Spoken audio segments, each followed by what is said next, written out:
হযরত ওমর, যাকে বলা হয় অর্ধেক পৃথিবীর শাসক, হযরত ওমর যিনি ৩১ লক্ষ বর্গমাইলের শাসক, হযরত ওমর তিনি দেখলেন দেশ পরিচালনার ক্ষেত্রে কিছু নিয়ম, কিছু নীতি অনুসরণ করা দরকার।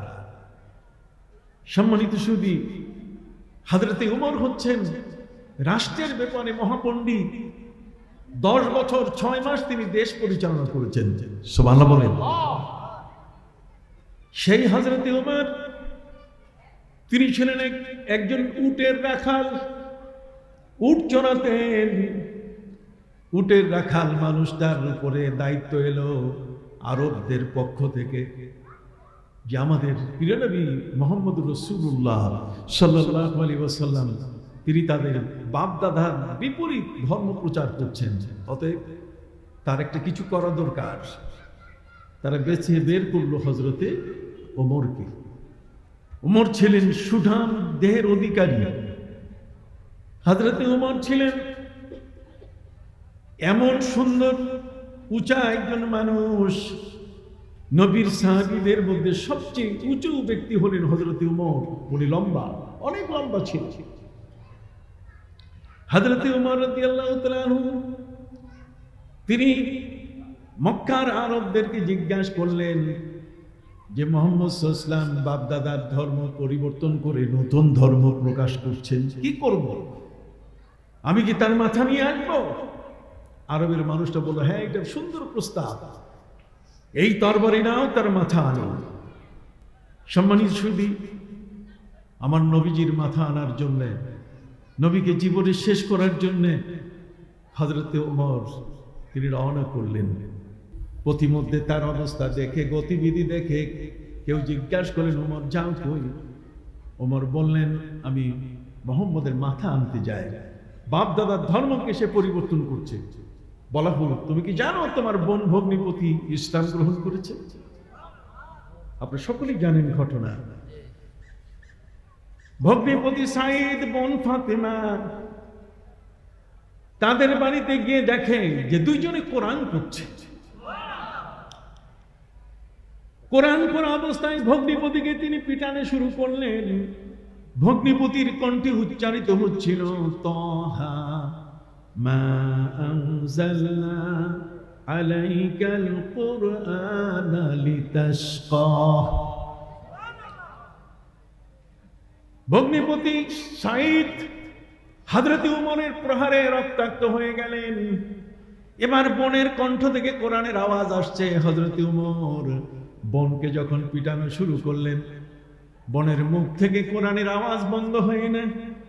বোনের মুখ থেকে কোরআনের আওয়াজ চলছিল, ওয়ানাজ্জালনা আলাইকাল কিতাবা তিবয়ানাল লিকুল্লি শাইইন ওয়া হুদা ওয়া রাহমাতান ওয়া বুশরা লিল মুসলিমিন।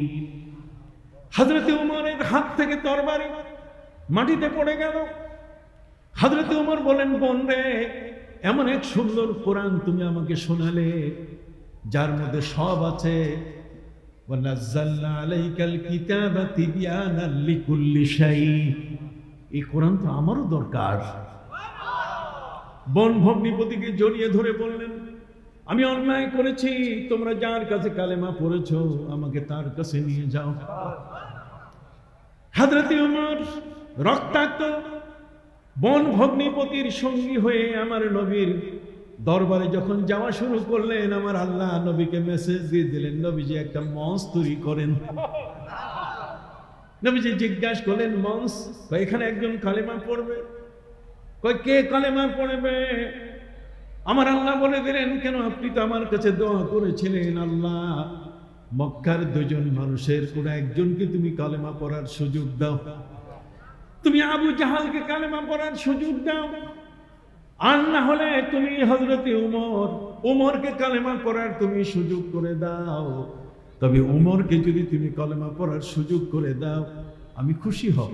আল্লাহ বলছেন, উমরের পক্ষে যে তুমি নবী, আপনার চাহিদা, এই জন্য উমর আসতেছে, আপনি মঞ্চে বসাইয়া আপনি তাকে কালেমা পড়াবেন। সুবহানাল্লাহ। ঘটনা আপনাদের জানা আছে। ভাইরা আমার, হযরত উমর রাদিয়াল্লাহু তাআলা নবীজির দরবারে উপস্থিত হয়ে তরবারিখানা নবীজির হাতে দিয়ে দিলেন, হস্ত মোবারক। নবীজি আমার প্রতিসন্তান, আমি অপরাধী, বোন ভগ্নিপতিকে কালেমা পড়ার কারণে, কোরআন পড়ার কারণে আমি শায়েস্তা করেছি। নবীজি বলেন, ওমর বসো তুমি। তরবারি রেখে দিলেন আমার নবীজি। এবার হযরত উমর বললেন, আপনি আমাকে কালেমা পড়ান।